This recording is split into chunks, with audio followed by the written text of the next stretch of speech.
मैं हूं वर्षा। स्वागत है आपका इस चैनल पे। आज हम बात करेंगे एक्रुअल कॉन्सेप्ट की। प्रिंसिपल ऑफ अकाउंटिंग के अंडर ये कॉन्सेप्ट्स के अंडर एक्रुअल कॉन्सेप्ट आता है। मैंने प्रिंसिपल ऑफ अकाउंटिंग क्यों आया, कॉन्सेप्ट क्या होते हैं, ये सब एक वीडियो में मैंने कवर किया है। उसकी लिंक मैं डिस्क्रिप्शन पे डाल दूंगी, आप देख सकते हैं। मैंने ऑलरेडी 3-4 प्रिंसिपल्स डिस्कस कर लिए हैं, उसकी भी लिंक मैं डिस्क्रिप्शन पे डाल दूंगी, आप देख सकते हैं। आज हम पढ़ेंगे एक्रुअल कॉन्सेप्ट, जो कि बहुत इंपॉर्टेंट कॉन्सेप्ट है। पूरा अकाउंटिंग इस कॉन्सेप्ट पे चलता है, तो बिना टाइम वेस्ट के शुरू करते हैं। देखो, एक्रुअल कॉन्सेप्ट क्या बोलता है? तो एक्रुअल कॉन्सेप्ट बोलता है आपने ट्रांजैक्शंस कब रिकॉर्ड करने हैं। तो आपने ट्रांजैक्शन तब रिकॉर्ड करने हैं जब आप ट्रांजैक्शन में एंटर कर लिए, सेटलमेंट भले ही बाद में हो। इसको एक अपन एग्जाम्पल से समझते हैं। मान लो मेरा जो जीन्स बनाने का बिजनेस है, जो मैं जीन्स का बिजनेस करती हूँ, मैंने एक कस्टमर को जीन्स बेची। ठीक है, मैंने 500 की एक कस्टमर को जीन्स बेची। अब उस कस्टमर ने बोला ये जीन्स मैं अभी ले जाता हूँ, लेकिन इसका पैसा मैं तुम्हें 6 महीने बाद या 1 साल बाद दूंगा। ठीक है, इसका पैसा वो मुझे बाद में देगा। अब यहाँ पे मैंने जो सेल तो मैंने कर ली, उसको जीन्स वो चली गई है, ठीक है, बस पैसा नहीं मिला। तो अब मुझे एक्रुअल कॉन्सेप्ट ये बोलेगा कि ये जो 500 रुपए का आपने जो सेल किया है, वो अभी ही बुक्स ऑफ अकाउंट्स में रिकॉर्ड कर लो। भले ही पैसे तुम्हें 6 महीने बाद या 1 साल बाद मिलेंगे, लेकिन आपने रिकॉर्ड अभी कर लेना चाहिए। मतलब वो जो 500 रुपया सेल हुआ है, वो मैं अभी ही दिखा दूंगी, भले ही मुझे पैसा बाद में मिले। अब आप बोलोगे कि वर्षा, पैसा तो आपको बाद में मिल रहा है, टेक्निकली पैसा तो मिला नहीं है, फिर अभी क्यों रिकॉर्ड कर रही हो? देखो, अगर मैं अभी रिकॉर्ड नहीं करती हूँ तो क्या होगा? ठीक है, एक्रुअल कॉन्सेप्ट क्यों आया? अगर सपोज मैं इसको रिकॉर्ड नहीं करती हूँ तो हो सकता है, अब ऐसे तो बहुत सारे कस्टमर्स होंगे, ठीक है, मुझे इस कस्टमर को याद रखना पड़ेगा। क्या ह्यूमन बीइंग के लिए पॉसिबल है? हमने सीखा था कि अकाउंटिंग क्यों आया, ताकि हम सब रिकॉर्ड करते जाए, ताकि हमें कोई चीज याद ना रखनी पड़े, राइट? सो अब यहाँ पर अगर मैं ये कस्टमर का सेल रिकॉर्ड नहीं करती हूँ तो मुझे इससे पैसे आने हैं, ये मुझे याद रखना पड़ेगा, नहीं तो मैं भूल जाऊंगी। तो अगर ऐसे बहुत सारे कस्टमर्स को मैं भूल गई तो फिर तो मेरे को लॉस हो जाएगा, राइट? क्योंकि वो कस्टमर याद नहीं रखेगा कि उसको पैसा देना है। ये मेरी रिस्पॉन्सिबिलिटी, मुझे याद रखना पड़ेगा कि मुझे उससे पैसा लेना है। तो मैं दिमाग में तो याद करके रख नहीं सकती। तो आपको एक्रुअल कॉन्सेप्ट बोलता है कि आप लिख लो। ठीक है, जैसे ही आपने ट्रांजैक्शन में एंटर कर लिए, आपने वो रिकॉर्डिंग कर लेनी चाहिए थी। मैंने जीन्स उसको बेची, जीन्स मेरे यहाँ से चले गई, ये ट्रांजैक्शन में एंटर हो चुके हैं। ठीक है, मैंने ट्रांजैक्शन में एंटर कर लिया है। अब भले ही पैसा वो मुझे 6 महीने या साल भर बाद देगा, मैंने रिकॉर्डिंग उसकी आज ही कर लेनी चाहिए कि मैंने इसको जीन्स बेची और इससे मुझे इतना इतना पैसा आना है। वो कैसे करते हैं वो हम आगे देखेंगे, बट मैंने रिकॉर्डिंग अभी ही कर लेनी चाहिए। अब या मैं अभी ये बताऊं आपको कि एक्रुअल कॉन्सेप्ट आपको आता है। अब देखो, आप कोई किराने शॉप पे जाते हो, ठीक है, आपने सब ग्रोसरीज खरीदी और वो किराने वाला आपका पहचान का है, तो आपने उसको बोला कि इसका पैसा मैं तुम्हें 15 दिन या 20 दिन बाद दूंगी। ठीक है, वो क्या करता है, वो भले ही प्योर कोर अकाउंटिंग फॉलो नहीं करता होगा, लेकिन वो क्या करता है, आपका अकाउंट बना के रखता है और लिख के रखता है। क्या लिख के रखता है? कि आपसे इतने इतने पैसे आने बाकी है। वही है एक्रुअल अकाउंटिंग। उसने कब लिखा? जिस टाइम पे उसने आपको सारी ग्रोसरीज बेच दी, उसने तभी नोट डाउन कर दिया कि इतना इतना सेल हो गया, ठीक है, इतना इतना मुझे पैसा आना बाकी है, मेरे गोडाउन से इतना इतना माल गया, इतना इतना सेल हुआ, इतना इतना पैसा मुझे आपसे आना बाकी है, राइट? सामने उस कस्टमर से आना बाकी है। ये उसने लिख लिया, ये उसने रिकॉर्ड कर लिया। यही एक्रुअल कॉन्सेप्ट बोलता है कि आप जब, अब जैसे कि वो ग्रोसरी का अगर मैं एग्जांपल लूँ, उसने ट्रांजैक्शन में एंटर कब किया? उसने ट्रांजैक्शन में एंटर तब किया जब उसने आपको ग्रोसरीज थमा दी, उसने आपको ग्रोसरीज सेल की, ठीक है, वो उसका एंटरिंग ऑफ ट्रांजैक्शन हो गया। अब जिस समय उसने ट्रांजैक्शन में एंटर कर लिया, उसी समय उसने रिकॉर्ड कर लिया कि आपसे इतने इतने पैसे आना बाकी है, आप जब भी दोगे, लेकिन उसने रिकॉर्डिंग कर ली। मेरे जीन्स के केस में मैंने ट्रांजैक्शन में एंटर कब किया? जब मैंने उसको वो जीन्स बेच दी, और मैंने उसी टाइम पे मैंने रिकॉर्ड कर लेना है कि मैंने इसको इतनी इतनी जीन्स सेल की, इतना इतना पैसा मुझे इससे आना बाकी है, ये मैं रिकॉर्ड कर लूंगी। यही एक्रुअल कॉन्सेप्ट बोलता है। तो एक्रुअल कॉन्सेप्ट क्या बोलता है? आपने रिकॉर्डिंग तब करनी चाहिए जब आप वो ट्रांजैक्शन में एंटर कर लिए, भले ही सेटलमेंट बाद में हो। अब ये सिर्फ सेल पे नहीं लागू होता, अब ये हर चीज पे लागू होता है। अब ये ना एक्सपेंसेस में भी लागू होता है। कैसे? एक्रुअल कॉन्सेप्ट आपको बोलेगा कि आपके जो इस साल के खर्चे हैं वो आप इसी साल रिकॉर्ड कर लो, भले ही आप इसका पेमेंट अगले साल करोगे। तो एक्रुअल कॉन्सेप्ट हर चीज को यही बोलता है। वो क्या बोलेगा? एक्सपेंसेस आपके इस साल के हैं तो आपने इसी साल रिकॉर्ड कर लो, भले ही आपने पेमेंट अगले साल कर ली है, उससे कोई लेना देना नहीं है। कोई भी चीज एक्रुअल कॉन्सेप्ट के हिसाब से कोई भी चीज आपने उसी टाइम रिकॉर्ड कर लेनी चाहिए जिस टाइम आप उस ट्रांजैक्शन में एंटर कर लेते हो, भले ही पैसा का लेन देन नेक्स्ट ईयर या आगे होने वाला हो, उससे कोई एक्रुअल कॉन्सेप्ट को लेना देना नहीं है। अगर खर्चे आपने इस साल किए हैं तो इस साल ही आपको उसको रिकॉर्ड करना है, भले वो खर्चों का पेमेंट आप अगले साल करो, उससे कोई लेना देना नहीं है। आपने इलेक्ट्रिसिटी इस साल यूज की है तो इलेक्ट्रिसिटी का खर्चा आपको इसी साल दिखाना होगा, भले आपने पेमेंट अगले साल की हो। आपका रेंट का खर्चा इस साल का है, आपको रेंट का खर्चा इसी साल दिखाना होगा, भले ही आपने पेमेंट अगले साल की हो। मतलब इस साल की पेमेंट अगर मैंने अगले साल किया हो उससे एक्रुअल कॉन्सेप्ट को फर्क नहीं पड़ता।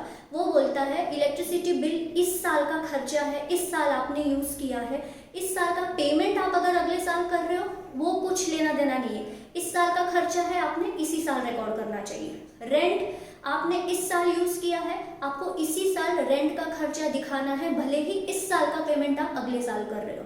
तो एक्रुअल कॉन्सेप्ट सिंपल बोलता है आपने ट्रांजैक्शन कब रिकॉर्ड करने चाहिए, जब आपने उस ट्रांजैक्शन में एंटर कर लिया हो तब रिकॉर्ड कर लेने चाहिए। अगर मैंने मेरे दोस्त को सेल किया है जीन्स, वो कस्टमर को मैंने सेल की है, आज मैंने वो कस्टमर को जीन्स सेल की है तो मैं आज ही उसका सेल दिखा दूंगी, रिकॉर्डिंग कर लूंगी, भले ही उससे मुझे पैसे अगले साल आने वाले हो, उससे कोई फर्क नहीं पड़ता।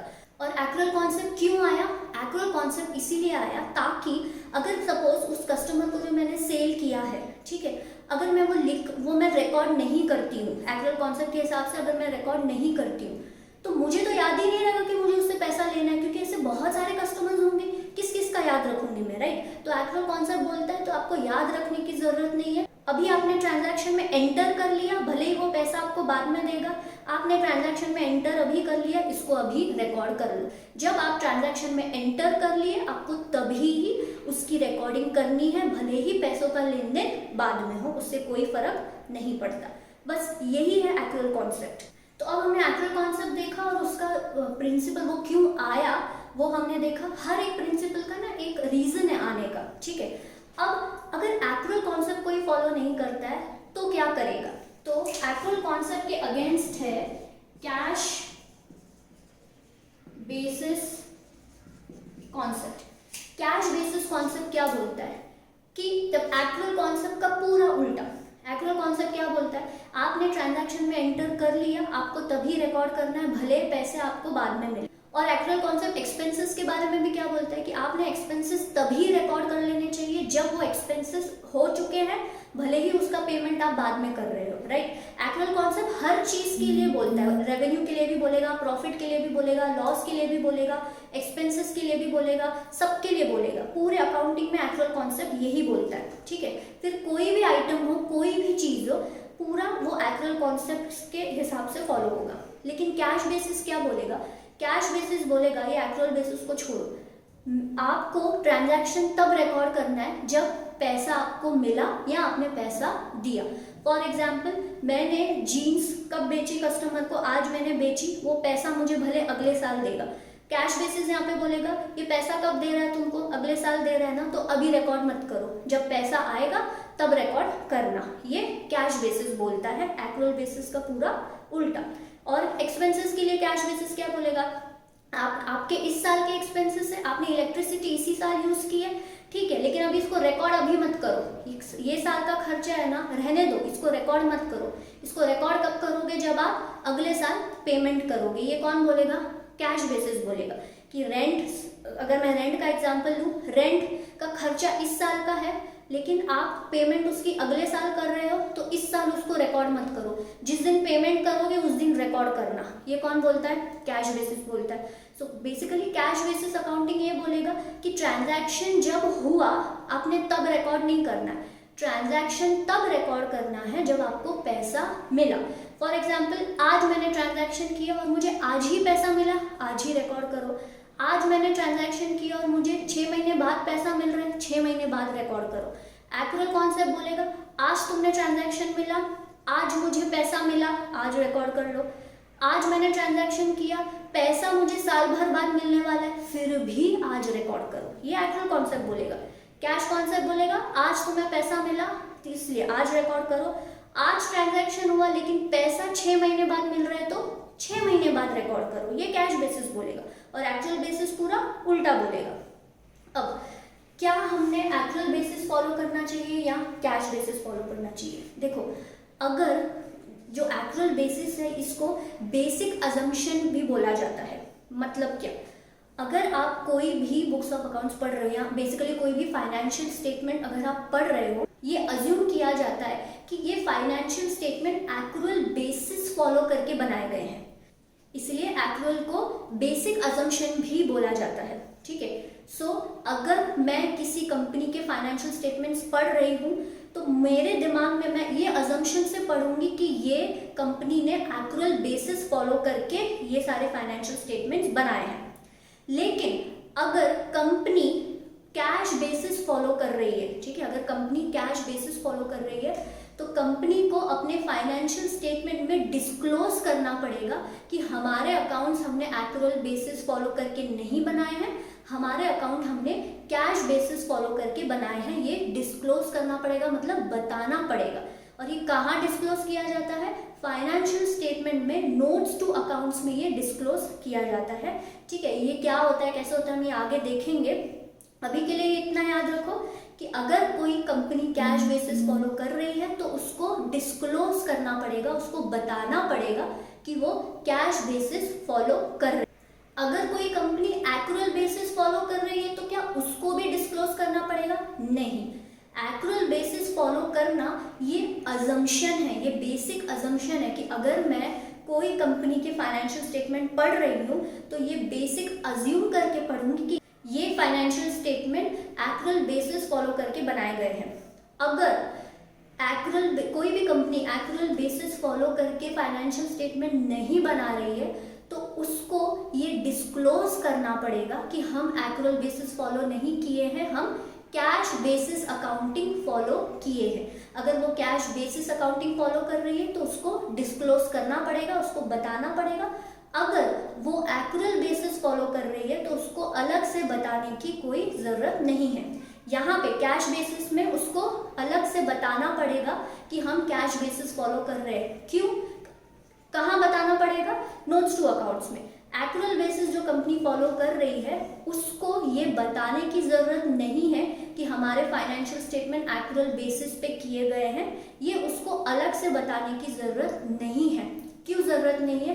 क्योंकि ये बेसिक अजम्पशन है कि कोई भी कंपनी के financial statements actual basis follow करके ही बनाए जाएंगे। Actual basis concept, actual basis principle ही फाइनेंशियल स्टेटमेंट बनाने के लिए यूज किया जाता है जनरली आप ऐसा समझ लो 90% ऑफ कंपनीज, ठीक है, 90 क्या 95% of companies actual basis follow करती हैं और फाइनेंशियल स्टेटमेंट्स बनाती है।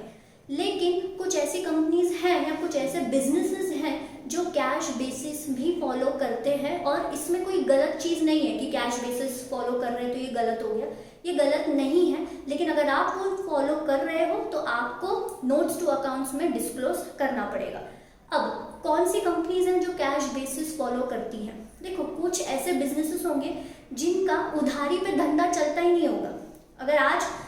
अगर सपोज मेरा ऐसा बिजनेस है कि मेरा उधारी पे धंधा ही नहीं चलता, अगर वो कस्टमर मेरे पास आता है जीन्स लेने, वो 500 रुपये की, वो मुझे बोलता है कि आज जीन्स लेके जा रहा हूँ और अगले साल पैसा दूंगा या 6 महीने बाद पैसा दूंगा, मैं उसको क्या बोलूँगी? मेरे धंधे में उधारी नहीं चलती है, अगर तुमको जीन्स चाहिए तो अभी पैसा दो और जीन्स लेके जाओ। और मैं ऐसे सारे कस्टमर्स के साथ कर रही हूँ। मतलब मेरा बिजनेस का नेचर ही ऐसा है करती नहीं हूँ। मैं अगर आपको कोई चीज़ चाहिए, कोई कपड़ा चाहिए, तो आपको तुरंत पैसा देके ये कपड़ा लेके जाना है। यहाँ पर उधारी चलता ही नहीं है, ये मेरा नेचर ऑफ बिजनेस है। तो ऐसे में मैं एक्रुअल कॉन्सेप्ट क्यों फॉलो करूंगी? मैं तो बोलूँगी मैं कैश बेसिस ही फॉलो कर रही हूँ, क्योंकि मेरे पास से जो माल जा रहा है उसका तुरंत मेरे पास पैसा आ रहा है। तो मेरे पास कोई उधारी या मुझे पैसा किसी कस्टमर से आने वाला है ऐसा तो कुछ है ही नहीं। तो मैं क्यों एक्रुअल कॉन्सेप्ट फॉलो करूँ जब मेरी कोई उधारी नहीं है, जब मैं किसी को उधार पे माल बेचती नहीं हूँ, जब मैं किसी से उधार लेती नहीं हूँ, तब मैं एक्रुअल कॉन्सेप्ट क्यों फॉलो करूँ? मैं तो कैश बेसिस फॉलो करूँगी। अभी माल गया और पैसा आ गया। जैसे डॉक्टर्स लोग, डॉक्टर की क्लिनिक पे आप जाते हो तो आप जब उनको दिखा के आते हो आप तुरंत पैसा दे देते हो। तो नॉर्मली 99% क्लिनिक इसी मोड पे चलते हैं कि आपने उनकी सर्विस ली, आपने उनसे ट्रीटमेंट ली, आपने तुरंत उनको पैसा दे दिया। वहाँ पे एक्रुअल की कोई ज़रूरत ही नहीं है, क्योंकि उधारी पे वो ट्रीटमेंट करते ही नहीं है। 99% क्लिनिक्स की बात कर रही हूँ मैं, 99% हॉस्पिटल्स की बात कर रही हूँ। वो लोग उधारी पे कुछ करते ही नहीं है। अभी आपने ट्रीटमेंट लिया, आपको तुरंत पैसा देके वो वहीं पे सब खत्म कर लो। यहाँ पे उधार पे लेना, उधार पे देना चलता ही नहीं है, राइट? तो जहाँ पर ये सारी चीज़ चलती नहीं है, जहाँ पे ट्रीटमेंट दी और मेरे पास कैश आ गया, ऐसा नेचर है, तो वहाँ पे एक्रुअल कॉन्सेप्ट की कोई ज़रूरत ही नहीं है। तो वो लोग कैश बेसिस अकाउंटिंग यूज़ कर सकते हैं। लेकिन अगर वो लोग कर रहे हैं तो उनको उनके फाइनेंशियल स्टेटमेंट्स में डिस्क्लोज करना पड़ेगा कि हम कैश बेसिस अकाउंटिंग फॉलो करते हैं। अच्छा, एक्रुअल बेसिस के वजह से 4 टर्म्स अराइज होते हैं, जो कि हैं outstanding expense, prepaid expense, accrued income and income received in advance. ये जो 4 टर्म्स है ये भी बहुत इंपॉर्टेंट है, क्योंकि एक्रुअल कॉन्सेप्ट ये 4 टर्म्स के ऊपर ही चलता है। सो ये 4 टर्म्स हम नेक्स्ट वीडियो में देखेंगे। तो ये आज का वीडियो पार्ट 1 था। नेक्स्ट वीडियो जो रहेगा इसी के कंटिन्यूएशन में रहेगा, जो कि पार्ट 2 रहेगा। ठीक है, हम जिसमें ये 4 टर्म्स के बारे में सीखेंगे। सो आई होप आज का ये वीडियो आपको पसंद आया होगा। प्लीज़ इस वीडियो को लाइक कीजिए, चैनल को सब्सक्राइब कीजिए और रिव्यू ज़रूर दीजिएगा कि मेरे वीडियोस आपको समझ में आ रहे हैं, क्या मैं स्लो जा रही हूँ, फास्ट जा रही हूँ, और इन डिटेल आपको कुछ चाहिए। प्लीज़ रिव्यू ज़रूर कीजिएगा, उससे मुझे बहुत मदद मिलेगी। सो मिलते हैं हम नेक्स्ट वीडियो में। तब तक के लिए अपना ख्याल रखिए एंड सब्सक्राइब करना मत भूलिएगा।